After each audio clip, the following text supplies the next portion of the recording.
మీరు ధ్యానం చేసుకునండి, ధ్యానం చేసుకునండి. ఇక్కడ ఉన్నారు, ఎంత కాలము నా నామాన్ని వ్యర్థపరుస్తావు, ఎంత కాలము అబద్ధమైనటువంటి వాటిని వెతుకుతావు, ఎంత కాలము దేవుడు నీకు నాకు మనందరికీ ఆయుష్నిచ్చారు. రోజులు ఉన్నాయా మన జీవితంలో? నెలలు ఉన్నాయా? సంవత్సరాలు ఉన్నాయా? తెలీదు. ఎప్పుడు చనిపోతామో తెలీదు. దేవుడు నీతో మనతో మాట్లాడుతున్న విషయాలండి. ఎంత కాలం నా నామాన్ని అవమానపరుస్తావు?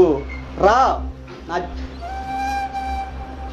దేవుని యొక్క వాక్యాన్ని మనం పూర్తిగా తెలుసుకోవాలి, దేవుని మనం పూర్తిగా పట్టుకోవాలి అని దేవుడు మనతో మాట్లాడుతున్నారు. ఎంతకాలం నా నామాన్ని అవమానపరుస్తావు? ఎంతకాలము నా గౌరవమును అవమానముగా మార్చేస్తావు.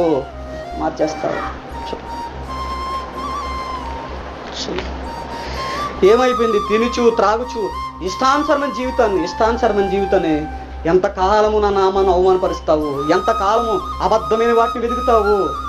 సత్యం తెలుసుకో.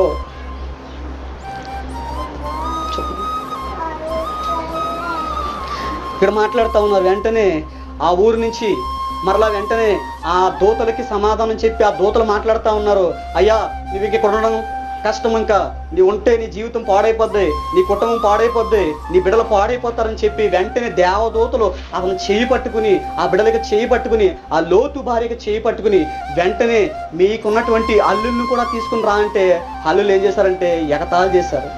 అంటే అప్పటికి వివాహం అవ్వలేదంటే నిశ్చితార్థం అయ్యిందామంటే ఎగతాళి చేశారు. అల్లుళ్ళు ఎగతాళి చేశారు. ఏంటి నాశనం అయిపోతుందా, మాకు చెప్పావులే నువ్వు అన్నట్లే ఉన్నారు. సత్యం చెప్పినప్పుడు దాన్ని తెలుసుకో, దాన్ని అవలంబించు, దాన్ని జీవితాన్ని నువ్వు దాన్ని పూర్తిగా నువ్వు పాటించకపోయినా దాన్ని జీవితంలోకి